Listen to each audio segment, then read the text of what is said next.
تو ہمارا میرا ایک پروگرام ہے، اس کا نام ہے ائمہ development program. So I work on the ائمہ، یعنی کہ جو امام ہوتے ہیں نا مساجد کے، ان کے ساتھ میں کام کرتا ہوں. کیا کام کرتا ہوں بھائی؟ آپ مسجد کے امام ہیں، you have a Masjid in a community in a neighbourhood, اس محلے کے اندر جو ہے نا ہزاروں لوگ رہتے ہیں.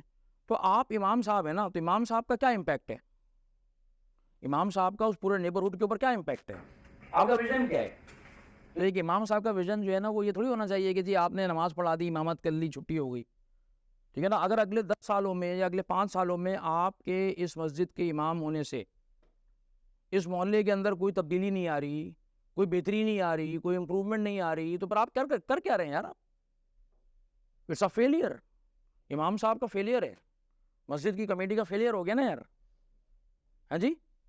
تو ہم نے تو اپنے جو میرے جو ائمہ ڈیولپر پروگرام میں جو ہے نا ان کو ویژن دیتا ہوں. You have a vision. اگر فجر کی نماز میں 1.5 صف مسجد ہے تو مجھے اگلے 5 سال میں 3 صفیں چاہیے بھائی. اگر مسجد میں نمازی ڈبل نہیں ہو رہے، اس کا مطلب ہے کہ یو آر فیلڈ. کیا آپ کے پاس ڈیٹا ہے کہ محلے میں کتنے لوگ رہتے ہیں، کتنے مرد، کتنے بچے، کتنی خواتین؟ Communicating to them. اچھا کوئی سسٹم ہی نہیں ہے، کوئی پروسیجر ہی نہیں ہے، بھائی امام صاحب آ گئے، نماز پڑھائی چلے گئے، لوگ بھی آگے ہیں چلے گئے نماز پڑھ کے. تو جب کوئی ویژن ہی نہیں ہے تو آپ جو ہے نا وہ پاکستان میں جو ہے نا وہ 3-3.5 لاکھ مساجد ہیں، رجسٹرڈ مساجد ہیں، جو ان رجسٹرڈ ہے وہ الگ ہیں. تو 3 لاکھ مساجد میں سر 3 لاکھ جو ہے نا ائمہ ہوں گے، 3 لاکھ مؤذن ہوں گے. ٹھیک ہے. تو اس کا امپیکٹ کیا ہے اخلاقی اعتبار سے؟ ہمارا جو لیول ہے وہ کدھر گیا ہے نا؟ یعنی کہ ڈاکٹر کو انسان بنانا تو چھوڑے، پہلے تو معاشرے میں لوگ ہیں ان کو انسان بنا لیں ہم. پارکنگ ہم صحیح سے گاڑیوں کی نہیں کر پا رہے، چپلیں اتارنی ہمیں نہیں آ رہی مسجد کے باہر. مطلب کوئی کام بتا دیں ہمارا تو سیدھا ہو. کیوں نہیں ہو رہا یار؟ اتنی مساجد ہیں، گھر ہیں، اسکول ہیں، مدارس ہیں، دنیا کی چیزیں ہو رہی ہیں یار. مگر آپ ہمارے جو ہے نا وہ کنڈکٹ کو دیکھیں، ہمارے جو ہے نا وہ اعمال کو دیکھیں، ہمارے اخلاق کو دیکھیں، ان میں کوئی فرق نہیں پڑ رہا. کیونکہ ہم سب لوگ بزی ہم سب کر رہے ہیں، لیکن جو ہے نا وہ ایک ڈائریکٹڈ اپروچ کے ساتھ نہیں ہو رہا. تو آپ ڈائریکٹ اپروچ کے ساتھ کرنا شروع کر دیں گے نا تو آپ دیکھیں گے کہ پھر اس کا امپیکٹ آنا شروع ہوگا.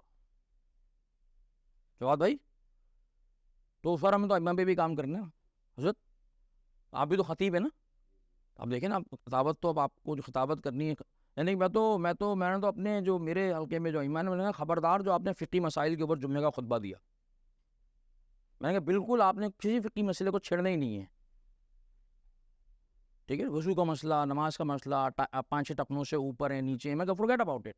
میں نے کہا اس وقت ہمارا سب سے بڑا پرابلم ہے ہماری اخلاقیات، ہماری معاشرت بیڑا غرق ہوا ہے. Talk about people's real problems, ان کے جو اصل مسئلے ہیں، گھروں میں مسئلے ہیں یار، گھروں میں مسئلے ہیں، ایموشنل انٹیلیجنس نہیں ہے. ٹھیک ہے نا؟ You talk about that. تو ہر امام کے لیے جو ہے نا وہ میں نے تو اپنے ایریا میں جو ہے نا وہ کیا ہوا ہے کہ ہر امام یا خطیب اس کو سائیکالوجی اور ایموشنل انٹیلیجنس پڑھنی لازمی ہے. اگر اس نے سائیکالوجی نہیں پڑھی ہوئی، ایموشنل انٹیلیجنس نہیں پڑھی ہوئی، اس کو خطیب ہونا ہی نہیں چاہیے، اس کو درس دینا ہی نہیں چاہیے، اس کو مدرس ہونا ہی نہیں چاہیے. ہی کی ناٹ بی اے مدرس. You key not.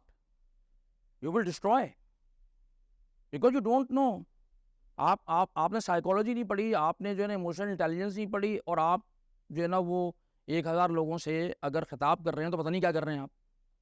اللہ رحم کرے. تو ہمارے تو اکثر مسئلہ ہی ہے.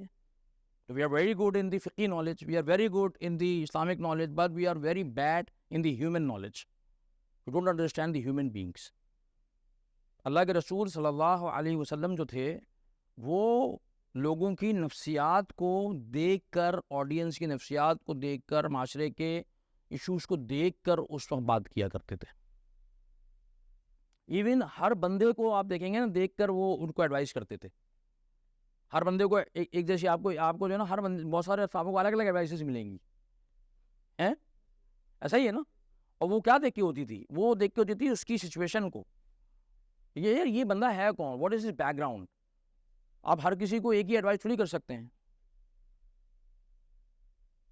ایک صاحب آئے جہاد پہ جانے کے لیے.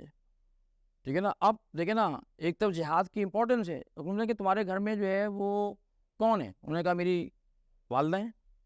ہاں، تو کہہ لیں گے تمہارا جہاد یہ ہے کہ تمہاری والدہ کی خدمت کرو، تم نہیں جاؤ گے. اچھا آپ سوچیں اچھا یہ ایڈوائز ان کو کی کیونکہ ان صحابی کی سچویشن یہ تھی کہ ان کی والدہ کا خیال رکھنے والا کوئی اور نہیں تھا، تو ان کے لیے کہا آپ کے لیے یہ نہیں ہے، آپ نے نہیں جانا بھائی، آپ یہیں پہ رہیں. کسی کو کہہ رہے ہیں کہ نہیں آپ نے جانا ہے، آپ نے فلاں کام کرنا ہے.